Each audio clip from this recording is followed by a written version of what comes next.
Hello and welcome to today's webinar. Thank you for joining us. We're here today to introduce the Climate and Energy Benchmark.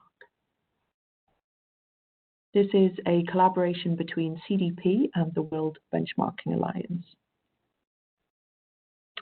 So today we'll cover what the Climate and Energy Benchmark is and what to expect as a company who will be assessed.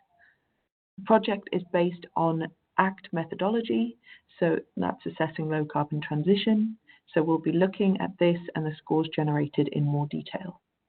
We will then look at how the company assessments will be conducted, what will happen with the scores, and how companies can get involved. So as mentioned, CDP will be collaborating with the World Benchmarking Alliance to deliver the Climate and Energy Benchmark for electric utilities. We're assessing and scoring 50 of the biggest electric utilities, 50 of the most significant companies in the sector globally. And we'll be assessing companies regardless of their disclosure to CDP. This benchmark is an implementation of the ACT Electric Utilities methodology, which was developed in conjunction with technical input from the sector in 2016 as part of the ACT initiative, which was founded by CDP and ADEME, the French Environment and Energy Management Agency, and it is recognized by the Global Climate Action Agenda of the UNFCCC.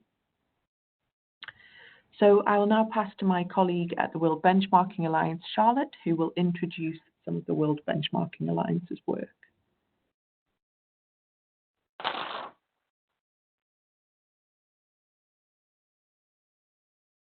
So thanks very much, Claire. And it's a real pleasure to be here and to introduce the World Benchmarking Alliance, its work, and in particular, the Climate and Energy Benchmark. So the World Benchmarking Alliance is a not-for-profit that was launched in September 2018, and that's building a movement to measure and incentivize business impact towards a sustainable future that works for everyone.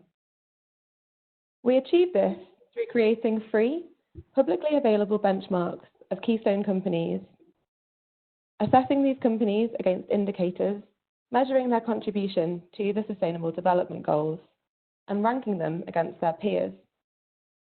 In the decarbonisation and energy transformation, which I'll explain in just a moment, their alignment with the Paris Agreement is also assessed.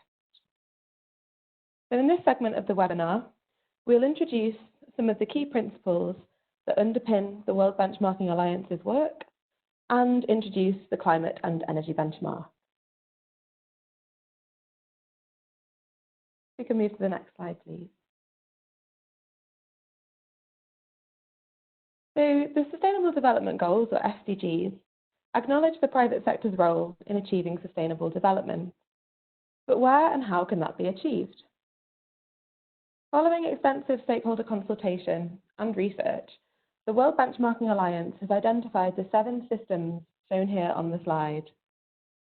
So the urban, digital, circular, food and agriculture, as well as decarbonisation and energy systems. And we see the social system as sitting across all of those, because the goal of the SDGs is indeed to leave no one behind. And the financial system, a system in need of transformation in and of itself, sits around these, as it will also enable all of these systems to change. Businesses can play a key role in leading sustainable, inclusive, and innovative solutions. The benchmarks produced by the World Benchmarking Alliance will provide roadmaps through their methodologies to give companies a clear path forward to provide these solutions. Next slide, please. So in order to identify the who, that is to say, the companies to benchmark, the World Benchmarking Alliance builds on leading academic research on keystone actors, inspired by the keystone species principle in ecology, meaning that the largest companies in a given industry can have a large effect on the structure and system in which they operate. So to identify the keystone companies that it will benchmark, the World Benchmarking Alliance has looked at global and regional dominance of production, revenues, and/or volumes in a given sector, looking at companies that control relevant segments of production and/or service provision, as well as looking at companies that connect ecosystems through their supply chains and subsidiaries, and those companies that influence government processes and institutions, and that have a particularly large footprint, especially in developing countries. We could go to the next slide, please.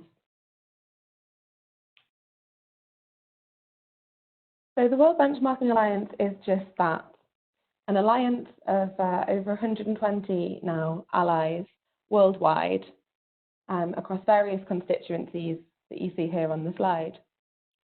So the civil society organisations that are part of our alliance include, for example, CERES and Oxfam.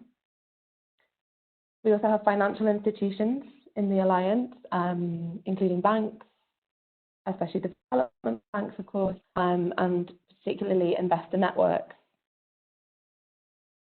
Very importantly, we're allied with other benchmarks and with reporting framework standard setters and disclosure platforms. So, of course, CDP, with whom we work closely on this project, but also GRI, SASB, and others. And we're very mindful of aligning the indicators in our methodologies with and building on the work of the existing actors in this space. We're also allied with business platforms such as WBCSD, as well as academic and research institutions, government and multilateral agencies, and consultancies. We could go to the next slide, please. So who are the key users of the World Benchmarking Alliance's benchmarks and findings? Our work speaks to and empowers a broad range of stakeholders, not least, of course, the companies themselves. So in this and in other benchmarks, the companies will receive a scorecard showing their assessment and areas of key risks and opportunities, as well as their scores along the particular indicators and modules they've been assessed on. They'll also see their ranking against their peers and can use this assessment, ranking, and other outputs from the World Benchmarking Alliance to reflect on their pathway to contributing to sustainable development. Financial institutions are also a key user of our work. Again, this includes banks, development banks, and other investors, such as pension funds. We also have a key link, as mentioned, in our alliance, and also more widely, a link to civil society organisations using our work to support their own research and engagement processes. Governments and policymakers are also engaged with the outputs of the World Benchmarking Alliance, and we have established policy units working in Brussels, Washington, and Asia. Finally, we connect with individuals through our work, both in their roles as employees of companies, but also as consumers, so that they can use the benchmarks to make sustainable and resilient choices and decisions. We can move to the next slide, please.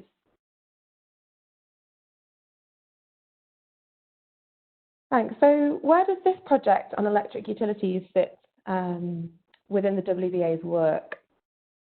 We saw earlier the 7 systems, and this project sits within the decarbonisation and energy system transformation, which is a critical area as climate change represents the single biggest threat to development. Reports by the IPCC and others tell us that a major decarbonisation and energy transformation is still needed to align with the goal to limit global warming to well below 2 degrees. And so the climate and energy benchmark will measure corporate progress against the Paris Agreement, as well as SDG 13 on climate action and SDG 7 on access to energy. Alongside measuring this corporate progress, we strongly acknowledge that the private sector needs to be engaged with in tandem with government and civil society to reach this ultimate end game, as these actors should work together to provide the enabling frameworks and feedback loops to continue advancing their contribution to sustainable development. And next slide, please.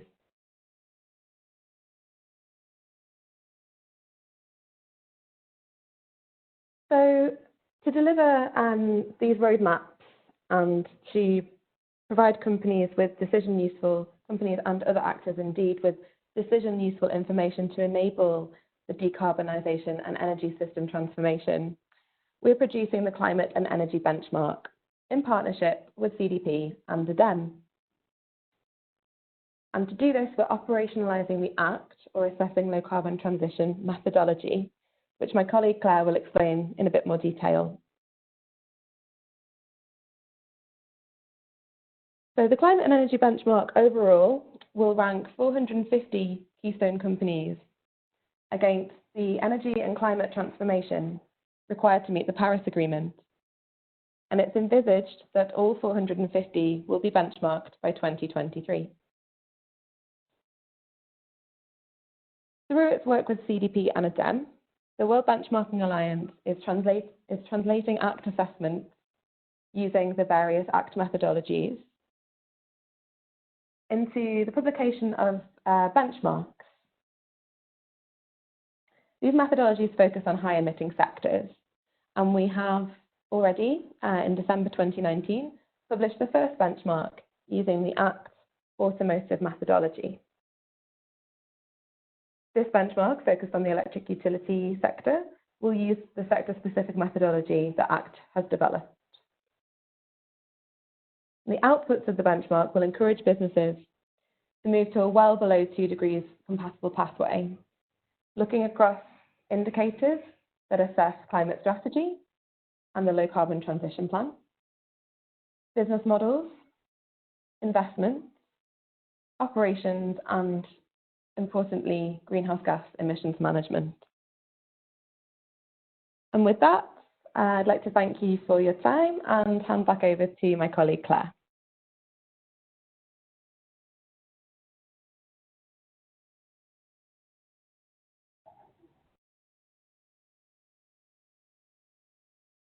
Thank you for that, Charlotte. So to recap, the ACT initiative, which is Assessing Low Carbon Transition, was established as a joint voluntary initiative of ADEM and CDP.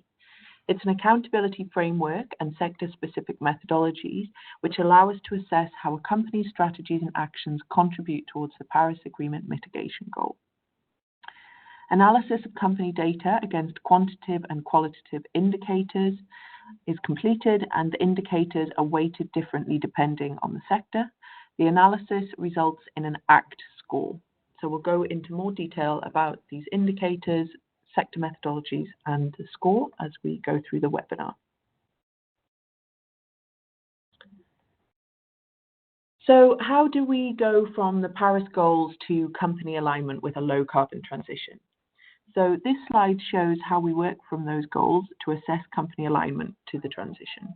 And to summarize, the goal of the Paris Agreement, as we know, is staying under 2-degree warming, and it's led to the identification of a global carbon budget and mitigation scenario via the IPCC that we must meet in order to comply with the goal. So this global scenario was then divided down into scenarios for high impact sectors by the International Energy Agency Energy Technology Perspectives and the Sectoral Decarbonization approach developed by the Science-Based Targets Initiative. It can then be divided further down to company level. So ACT will assess the company's progress towards various indicators, including their target, to deliver a rating highlighting the company's progress towards a low carbon transition. So under the ACT framework, a sector-specific methodology is then developed by a consultative development process with industry and wider stakeholders to inform where attention should be focused for the sector in question. We will go into more detail about the electric utility sector in the next section. But to summarize on why we approach it with sector-based methodologies, this is to know if a company is doing the right thing or is doing enough on climate, which we determine requires a sector-based approach. Climate scenarios tell us that staying within 2 degrees of warming is possible with technologies we have already or will be with us soon, but that different sectors have different contributions to make to this. So, for example, retailers and electric utilities are both critical actors in the transition to the low-carbon economy, but obviously the actions they'll need to take are completely different. Electric utilities can provide zero-carbon energy to power the economy, whereas retailers can catalyze sustainable production and consumption choices both up and down their value chain. So different sectors will need different strategies, they'll need to implement different technologies, and they contribute more or less to global emissions and have greater or lesser potential to reduce their emissions or catalyze emissions reductions throughout the economy. And all of these factors are reviewed and considered when developing the sector-based methodologies. So to position the ACT initiative within other initiatives that you may be aware of via CDP or our wider partners, this methodology is distinct from other electric utilities work that you may be familiar with. For CDP disclosure data, we do use this wherever possible in the ACT assessments, and I'll show you an example of this later in the presentation. We draw on the Science-Based Target Initiative, and the ACT methodology references the Sectoral Decarbonization approach, and having a significant target is one of the ACT indicators. The CDP Investor Research Team last published an electric utilities report in 2017. It uses different methodologies, though there are some common indicators. However, the investor research is designed to specifically meet the needs of investors, and the full report is not public. The full investor research report is only available to CDP investor members. And similarly, the information from the supplier module in disclosure used by the CDP supply chain program is confidential, and therefore this information is not used in these assessments.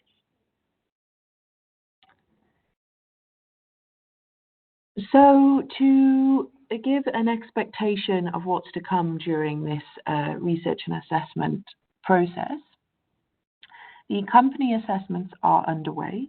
As mentioned at the beginning of the webinar, we'll be assessing all 50 companies regardless of their disclosure to CDP.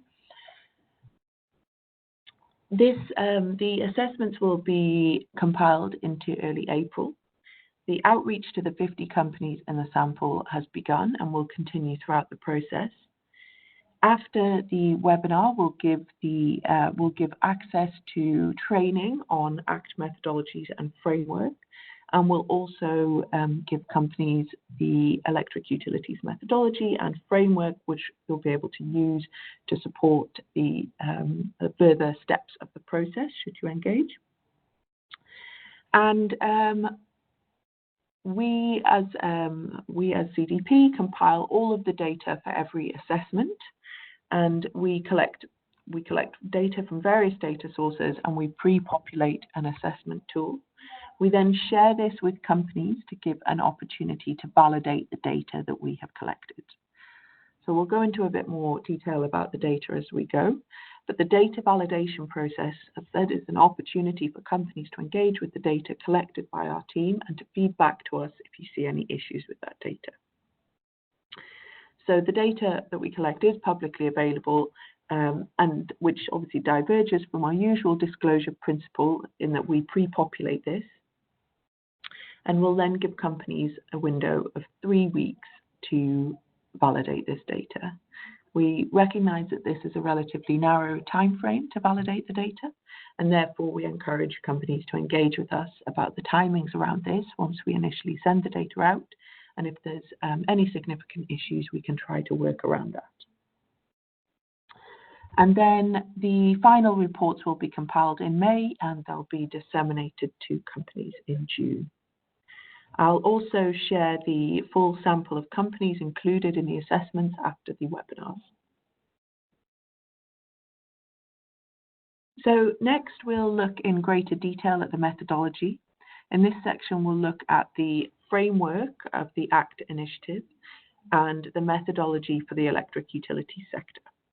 All of the following information which I'll cover relating to the framework and methodology will be shared after the webinars and more detail contained within the training course. So what's the point of an ACT methodology? Why do we need this? So ACT takes a holistic view of how ready a company is to transition to a low carbon economy. The ACT assessment framework proposes 5 guiding questions as the basis to steer the development of ACT methodologies and create consistent ACT ratings across sectors. The assessment framework remains similar for the development of all sector-specific ACT methodologies. The first 4 questions express the dynamic vision of companies in a transition state as proposed by ACT. So from any commitment made, ACT will then evaluate the associated means that are going to be deployed, so the transition plan, and those that are already in place, so present activity and legacy activity, and then subsequently validate that business models are accordingly linked and therefore showing consistency. And for the electric utility sector, best practice across the 5 guiding questions of the framework would demonstrate that for commitment, the company's science-based targets have a time horizon that is longer than the expected retirement age of the majority of the asset portfolio. That for transition plan, the company's transition plan lays out the asset investment strategy in multiple 5-year steps to shift the generation portfolio to low-carbon technologies. For present activity, we would expect to see that the investment strategy for new generation capacity and research and development places clear focus on low-carbon alternatives, and that the company's current generation portfolio leaves enough room in the carbon budget for a flexible investment strategy. Legacy activity would demonstrate that the company has demonstrated a trend for decreasing generation's emissions intensity over the past 5 years, in alignment with the speed of emissions reductions required in the short term and through deliberate investment decisions. And then consistency across these would show that the company's targets, transition plan, actions and legacy show a consistent willingness to achieve low carbon transition goals, that there are no secondary activities such as coal mining that clash with such goals, and no management incentives in place that promote further utilisation of fossil fuels.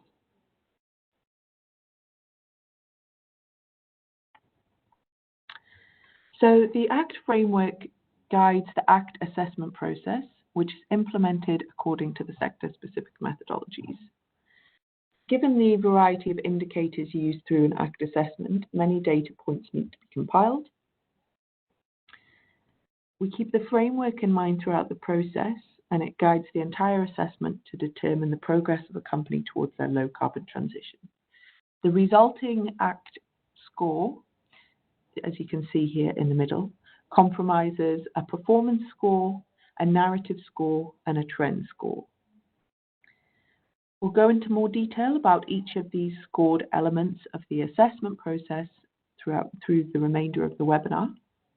But to summarize, a performance score is a number from 1, which is the lowest, to 20, which is the highest. The narrative score is represented as a letter from E, which is the lowest, to A, which is the highest. And the trend score, which is either plus for improving, minus for worsening, or equals for stable. So we'll first look at the ACT performance assessment, which is the analysis undertaken for the performance score. 9 modules are assessed as part of the ACT performance assessment. These are targets, material investment, intangible investment, sold product performance, management, supplier engagement, customer engagement, policy engagement, and business model. So for different sector methodologies, some of these modules may not be included if they're not directly relevant to the sector in question. And we'll go into more detail about the electric utilities methodology in the next slide. But to summarize, ACT relies on the development of indicators which provide insight into the readiness of a company to transition. So to help this development, the separate set of indicator modules is used next to the 5-question ACT assessment framework, and all ACT indicators come from applying the 5 questions to information on various aspects of company operations. As we cannot collect information about the future, ACT instead relies on information from the present and recent past to answer the 5 questions. We prefer comparable and verifiable data and look at various spheres of a company's operations, products, and external influence to gather information on it. While the 5-question framework largely follows a chronological pathway from the past towards the future, these modules bring together the indicators across the relevant aspects of company operations to answer each of the 5 questions. And by relating the 5 questions to the information available on a company's investments, actions, and strategy, a set of indicators are developed for each sector to benchmark a state of alignment with low carbon transition and measure how far away companies are from that state. So indicators can be a mix of sector-specific and common elements, and the weighting attributed to each indicator varies across sectors. This reflects the fact that different sectors have different sources of emissions and different actions to take to transition to the low carbon economy. So the graph presented here shows an example of a performance score across the 9 modules of ACT. The width of the bars indicates the weight of the module in the overall calculation of the performance score, and the height of the bar shows the score that the company achieved. So to look in a bit more detail at the electric utilities methodology, we can see here the modules included in this methodology and then the weighting of that module in the final performance score. So the quantitatively scored modules, which in this instance is targets, material investment, and intangible investment, carry 65% of the final weight of the performance score, and the qualitatively scored modules, which are management, policy engagement, and business model, carry 35% of the weight of the overall score. The indicators within the modules also carry their own weighting.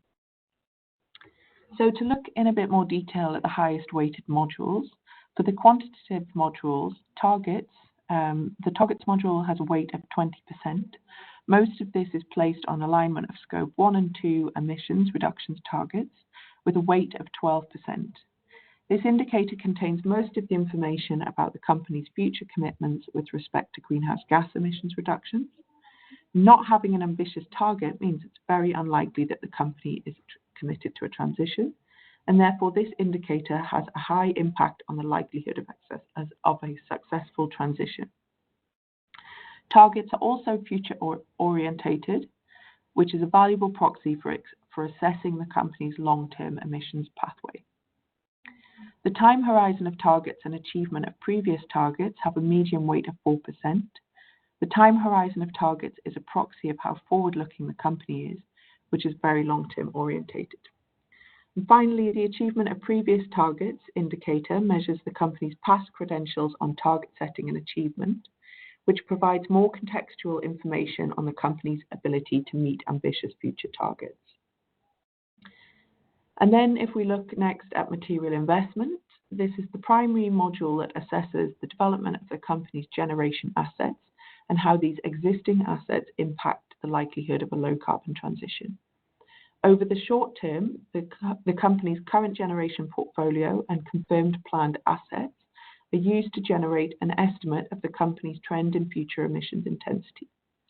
As this is a direct measurement of the decarbonisation pathway with a high impact of variation and which looks to the future, it receives a very strong weighting of 14%.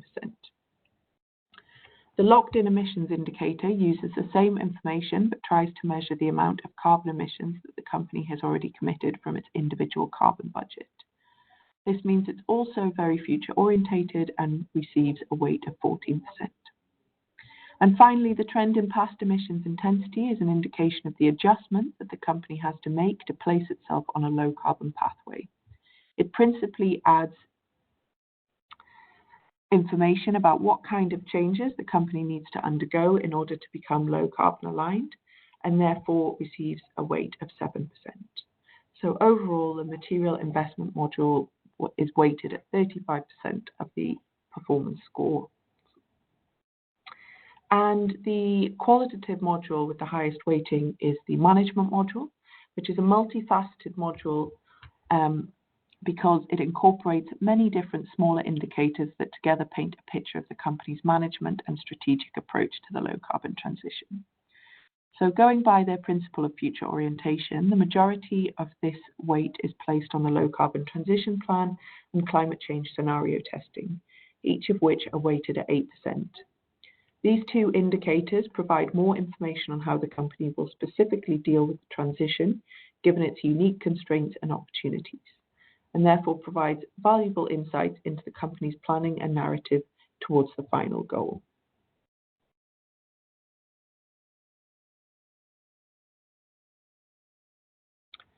So to look in a bit more detail at the company benchmarks, how do we go from a global carbon budget down to the carbon budget at company level?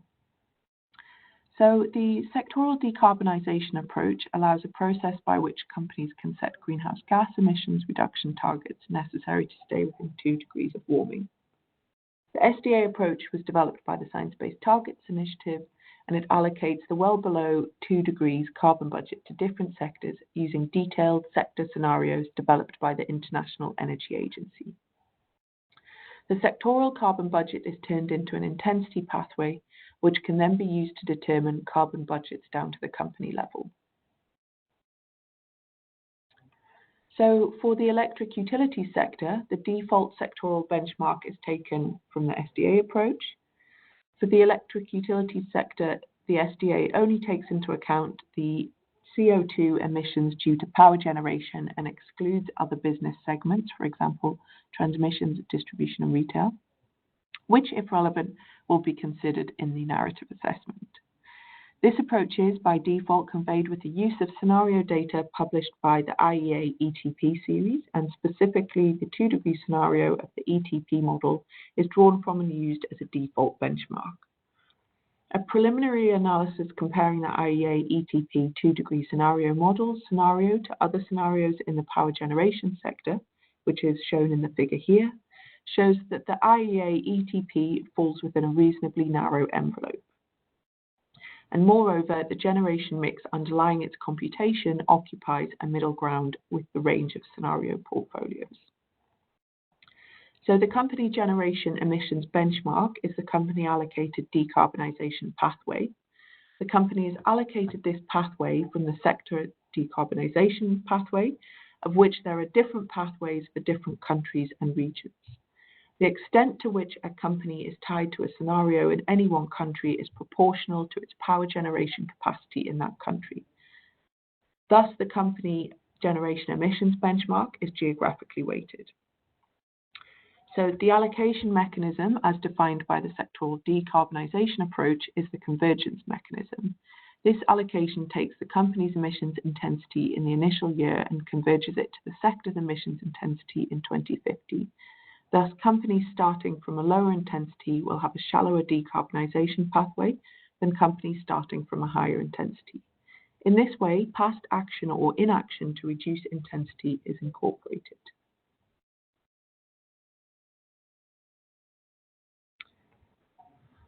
So to look a bit more at data sources, as mentioned, CDP collects publicly available data and pre-populates the assessment template, which we'll look at next.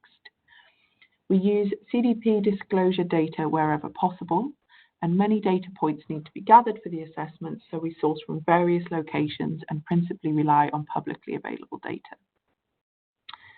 We use company data also wherever possible, and where indicators do use third-party data sources as the default option, companies may provide their own data if they can provide a justification for doing so and information about its verification status, any assumptions used, and the calculation methodology. So we'll now take a look at the data collection template, and I will walk you through how the data will be presented with companies for data validation.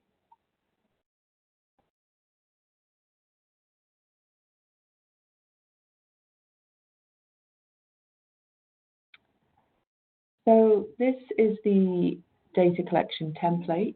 The tabs along the bottom show each of the 9 modules of an ACT performance assessment.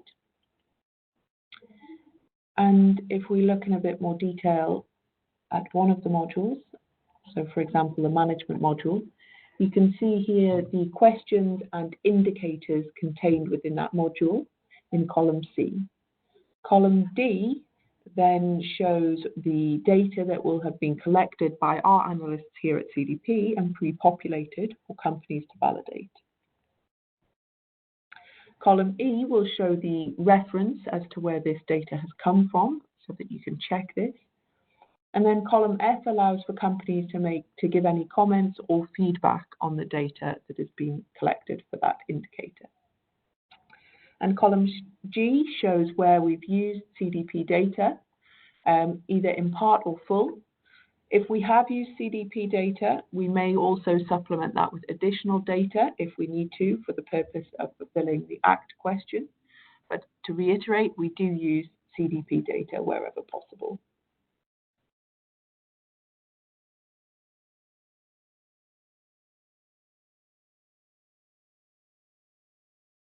So then to move to the narrative assessment and trend assessment, which comprise the narrative score and trend score element of an ACT rating.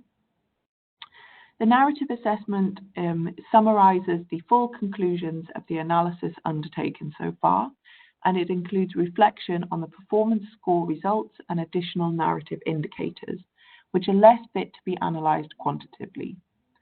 So this information is then analysed with 4 criteria in mind, which is business model and strategy, consistency and credibility, reputation, and risk.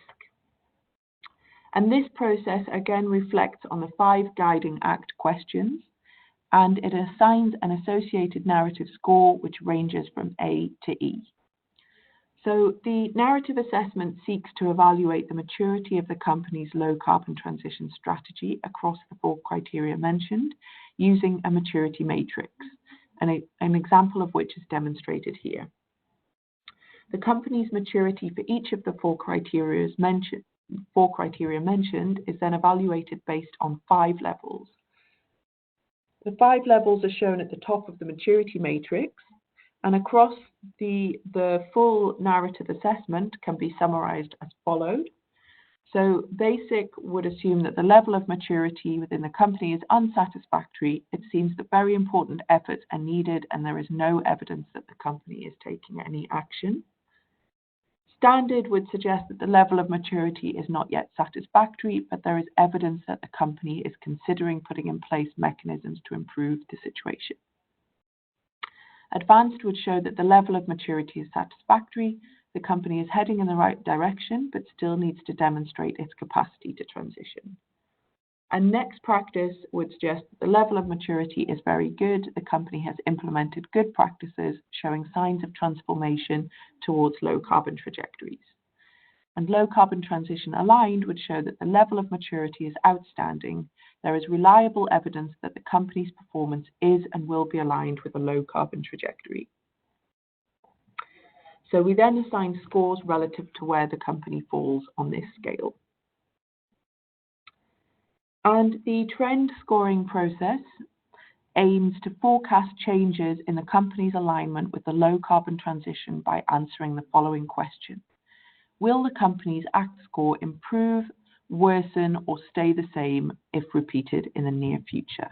And this translates into the plus for improving, minus for worsening, or equals for stable state reflected in the ACT rating. So to do this, we analyse forward-looking information collected during the performance assessment and narrative assessment, and we look for strong evidence that the company's ACT score would change or not in the near future. All possible major events which have the potential to affect the company's alignment to a low carbon transition should be considered for the trend scoring.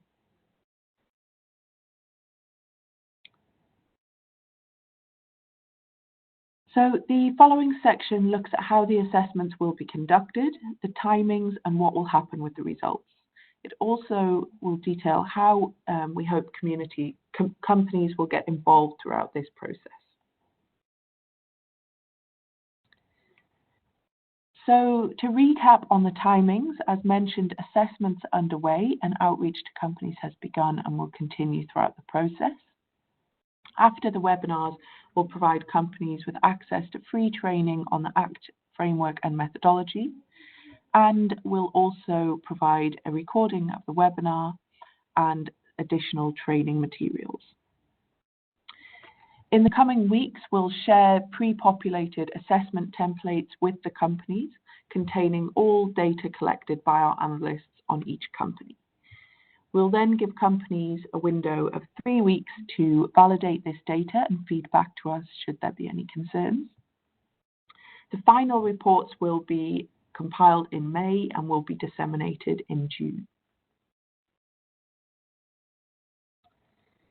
So we'll share with companies a feedback report indicating strengths and areas for improvement on their climate action and strategy. This will include recommendations to focus on areas of improvement that present the best opportunities for the company to improve in the future, potentially addressing the 9 modules involved in the ACT performance score, as well as the 4 criteria involved in the narrative score. In addition, a publicly available scorecard will be produced reflecting the overall results of each company, and there'll be wider communication of the results via the World Benchmarking Alliance at strategic events and online.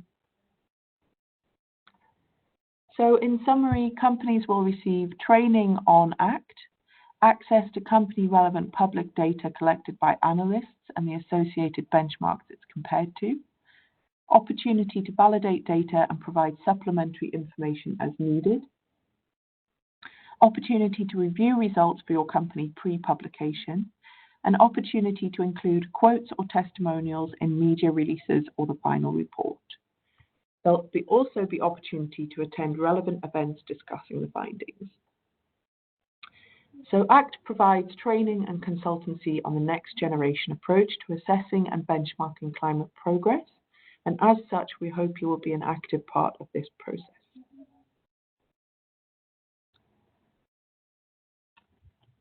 So to summarize the next steps, after this webinar, we'll share the learning materials, which we hope will be an opportunity to review and follow up to reinforce understanding of the assessment process and the data collected. There'll be opportunity to validate data within the allotted time frame in the coming weeks, and companies will be able to access guidance from CDP on this process throughout the data validation process. We're planning to host a number of drop-in clinics that companies can access to ask questions, and we're also available for short one-to-one meetings to discuss pertinent data points. And finally, company reports will be distributed in June.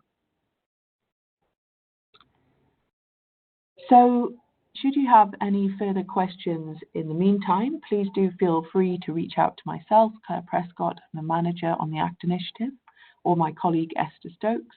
We also welcome you communicating with us via CDP account managers if relevant, or you can reach out to my colleagues at the World Benchmarking Alliance, Vicky Sims or Charlotte Hugman, listed here.